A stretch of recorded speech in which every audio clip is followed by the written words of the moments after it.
Imaginez la scène. Un silence lourd, presque palpable, s'installe dans les studios d'Onda Vasca. Les caméras sont braquées sur un homme assis, les mains légèrement tremblantes, les yeux brillants d'une émotion rare. Ce n'est pas de la nervosité, non. C'est l'éclair d'une vérité longtemps contenue, prête à jaillir. Cet homme, c'est Íñigo Martínez, le défenseur basque, l'ancien soldat du Barça, désormais sous les couleurs de l'Alna. Il va parler, vraiment parler. Pas de phrases toutes faites, pas de diplomatie de façade, juste le cœur à nu.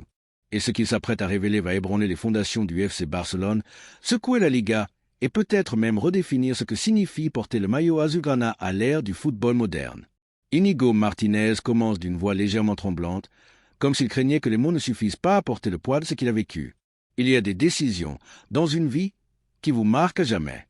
Des choix que vous faites le cœur serré, en sachant que vous allez décevoir des gens que vous aimez, en sachant que vous allez tourner le dos à ce qui était devenu bien plus qu'un club, une famille. Quand il débarque au Barça en 2023, en provenance de l'Athletic Bilbao, beaucoup doutent. Les blessures ont laissé des traces et le niveau exigé par le géant catalan est impitoyable. Pourtant, dès le premier entraînement, dès le premier contact avec Xavi Hernandez, l'un des piliers du staff technique, Íñigo sent qu'il est à sa place.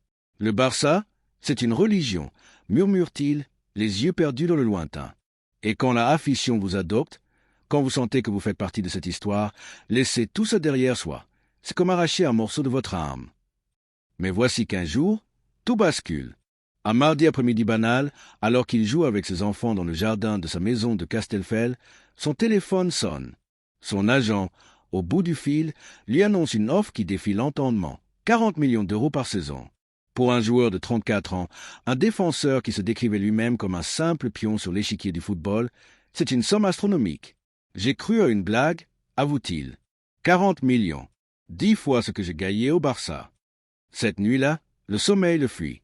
Il tourne, se retourne, le cerveau en ébullition. D'un côté, l'argent, une sécurité financière inespérée pour ses enfants, ses petits-enfants, des générations entières.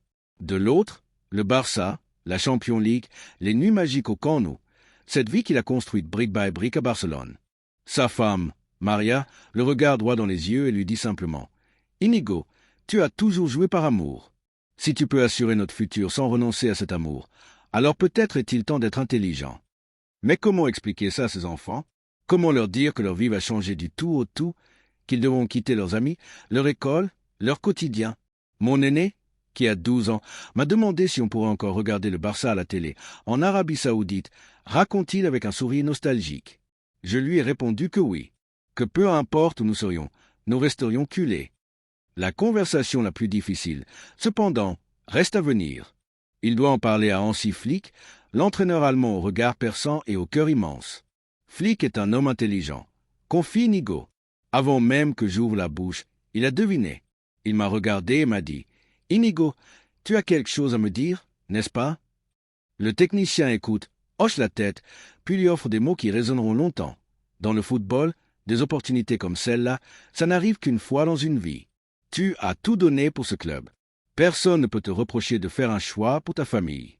Mais souviens-toi, ici, tu as une famille. Et les portes du Barça resteront toujours ouvertes pour toi. La scène d'adieu dans le vestiaire est d'une intensité rare. Íñigo, d'ordinaire si fort, craque. Quand j'ai vu les visages de mes coéquipiers, quand Gabi m'a serré dans ses bras, quand Pedri m'a dit qu'il allait me manquer, je n'ai pas pu me retenir. J'ai pleuré comme un gamin. Et puis il y a Robert Lewandowski. Le Polonais, star absolu du Barça, a développé une relation spéciale avec Íñigo. Robert m'a dit quelque chose de beau, se souvient le défenseur. Il m'a confié qu'il avait lui aussi eu des offres folles pour quitter le Barça, mais qu'il était resté, parce que ce club est spécial. Il respectait ma décision, mais il voulait que je sache que j'avais fait partie de quelque chose de grand. Même Joan Laporta, le président au charisme légendaire, tente une dernière fois de le convaincre. Laporta m'a fait une offre de renouvellement très généreuse, révèle Íñigo. Mais quand je lui ai parlé des chiffres de l'offre saoudienne, il a soupiré et m'a dit « En tant que président, ça me brise le cœur de te perdre. Mais en tant que père, je te comprends. » Le dernier jour d'Íñigo à Barcelone est un mélange de douceur et d'amertume. Il arpente la Ciutat Esportiva une dernière fois, s'arrête devant une photo de lui célébrant un but contre le Real Madrid. Cette image, c'est tout ce que le Barça a représenté pour moi. La passion, l'engagement, la fierté. Une seule frustration subsiste, ne pas avoir pu fouler la pelouse du nouveau Camp Nou. J'aurais aimé sentir le rugissement de 100 000 spectateurs défendre ses couleurs dans le plus beau stade du monde. Mais il part sans rancœur, le cœur léger, avec une certitude. Le Barça m'a tout donné, et moi, je lui ai tout donné en retour. Pendant ce temps, une bombe est en train d'exploser dans les coulisses du football espagnol. Miguel Galán, président de l'association Transparence et Démocratie dans le sport, vient de déposer une plainte officielle contre Javier Tebas, le tout-puissant président de la Liga. Ce que Tebas a fait est gravissime, tonne Galán lors d'une conférence de presse. Il a violé la confidentialité des informations financières du Barça, utilisé ces données pour nuire au club et agi de manière partiale et sectaire. La plainte, un pavé de 50 pages, détaille 5 infractions majeures, dont la divulgation illégale de la situation financière du Barça en avril 2024. C'est comme si votre banque publiait l'état de votre compte en première page des journaux, compare un expert en droit sportif. Ces informations étaient confidentielles. Leur divulgation a semé le doute, affaibli le club sur le marché des transferts et nuit à sa réputation. Le Barça a réagi avec une fermeté rare. Laporta est furieux. Deco, le directeur sportif, indigné. On ne pouvait pas comprendre comment le président de la Liga pouvait agir avec une telle irresponsabilité, confie une source interne. Ça a créé un climat de méfiance. Les joueurs doutaient de leur salaire, les sponsors remettaient en question leur contrat, les rivaux en ont profité pour nous mettre la pression. Mais le pire est à venir. La plainte révèle aussi que des dirigeants de la Liga auraient partagé des informations confidentielles sur le Barça avec l'Athletic Bilbao pendant les négociations pour Nico Williams. Si c'est vrai, si Tebas a filtré des données pour influencer le marché, c'est une violation éthique sans précédent, censure un analyste. C'est comme si l'arbitre donnait la tactique de l'adversaire à une équipe avant le match. Nico Williams, l'ailier fulgurant de l'Athletic Bilbao, était bien plus qu'une simple cible pour le FC Barcelone l'été dernier. Il était le rêve, la pièce manquante, celui qui devait apporter cette étincelle supplémentaire sur l'aile gauche, ce mélange explosif de vitesse, de technique et de détermination qui fait des grands soirs en Ligue des Champions. Nico était ultra motivé, confie Deco, les yeux brillants en se remémorant les discussions. Il échangeait déjà avec Lamine Yamal, avec Pedri, il imaginait son futur ici. Il voyait le projet, il voulait en faire partie. Les négociations avançaient, les détails se peaufinaient, et tout semblait sur le point de se concrétiser. Un jour, on finalisait presque les clauses du contrat, se souvient une source proche des pourparlers. Le lendemain, plus rien. Un silence radio. Puis l'annonce, Nico restait à Bilbao. Un coup de théâtre qui a laissé tout le monde pantois, du vestiaire à la direction. On s'est tous demandé, qu'est-ce qui a bien pu se passer? C'est là que les révélations de Miguel Galán prennent tout leur sens. Si les accusations portées contre Javier Tebas se confirment, si la Liga a bel et bien transmis des informations confidentielles sur la santé financière du Barça à l'Athletic, alors tout s'éclaire. Imaginez la scène, explique un observateur du monde du football.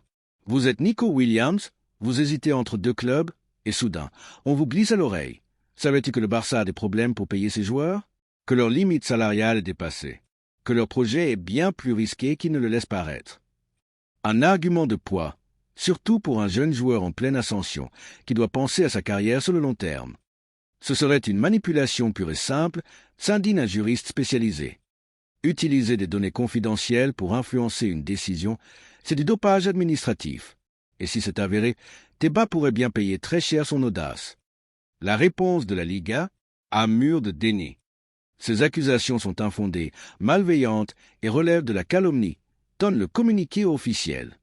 Le président Tebas a toujours agi dans le respect des règles et avec la plus grande transparence. Pourtant, un détail intrigue. Pourquoi, dans ce cas, avoir retiré en catastrophe le communiqué du 2 avril 2024, celui qui révélait publiquement les difficultés financières du Barça? Si tout était en règle, pourquoi l'effacer? Questionne un journaliste d'investigation. Soit ils ont commis une erreur monumentale, soit ils avaient quelque chose à cacher. Dans les deux cas, ça ne les innocente pas.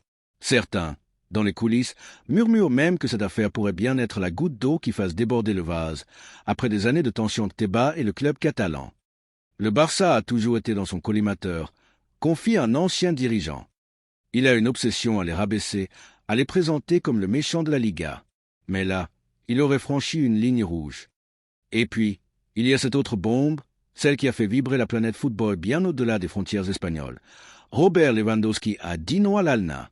Pas un non poli, un non hésitant, un non de façade.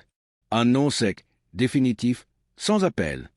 Quand Pini Zahavi m'a appelé pour me donner les détails de l'offre, j'ai cru à une blague, avoue Lewandowski, encore incrédule. 100 millions d'euros par saison. 5 fois mon salaire actuel. Une somme si astronomique qu'elle en devient presque abstraite. C'est plus que ce que j'ai gagné en 10 ans de carrière, confie-t-il à ses proches. Mais l'argent ne fait pas tout. Son agent, Pini Zahavi, un homme rompu aux négociations les plus folles, en reste sans voix. En 30 ans de métier, je n'ai jamais vu un joueur refuser une telle somme aussi vite, sans même en discuter, sans demander à réfléchir, révèle-t-il, encore sous le choc. Robert a écouté, puis il a simplement dit « Pini, merci, mais non merci. Mon cœur est au Barça. » Pour Lewandowski, la décision est avant tout une question d'héritage. La Champions League avec ce maillot, c'est mon obsession, répète-t-il à qui veut l'entendre.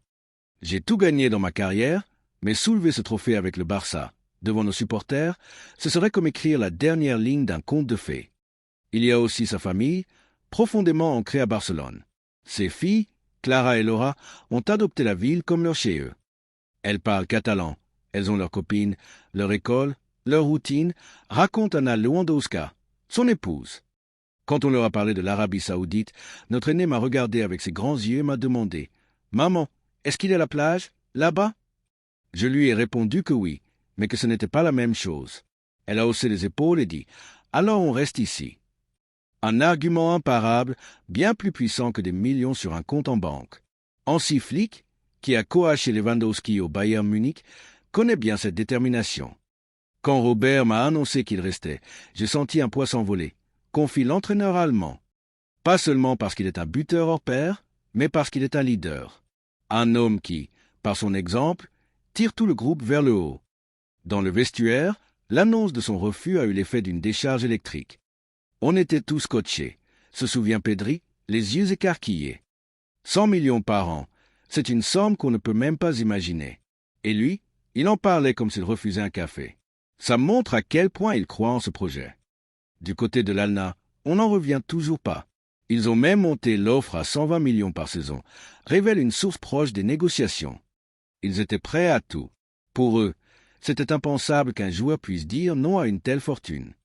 Mais Lewandowski est resté de marbre. Le Barça, c'est ma maison, a-t-il martelé. C'est ici que je veux terminer ma carrière, en jouant les plus grands matchs, en chasing les plus grands rêves. Une décision qui a renforcé son statut de légende vivante aux yeux des culés. Robert nous a rappelé ce que signifie vraiment aimer un club, résume un vétéran du vestiaire. Ce n'est pas une question d'argent, c'est une question d'amour. Nous voici donc à la croisée des chemins, avec deux histoires qui résument à elles seules la magie et la complexité du FC Barcelone. D'un côté, Íñigo Martínez, parti le cœur lourd mais la tête haute, après avoir tout donné pour ses couleurs. De l'autre, Robert Lewandowski, resté fidèle à sa parole, prêt à écrire les dernières pages de sa légende azulgrana. Mais attention, glisse une source interne, ce n'est que le début. Demain, d'autres révélations pourraient bien secouer le monde du football. Alors, tenez-vous prêts, activez les notifications, car la saga Barça est loin d'être terminée et les prochains épisodes promettent d'être historiques. La passion azulgrana ne fait que commencer, murmure-t-on dans les coulisses du Camp Nou. Et cette fois, le monde entier va vibrer avec nous.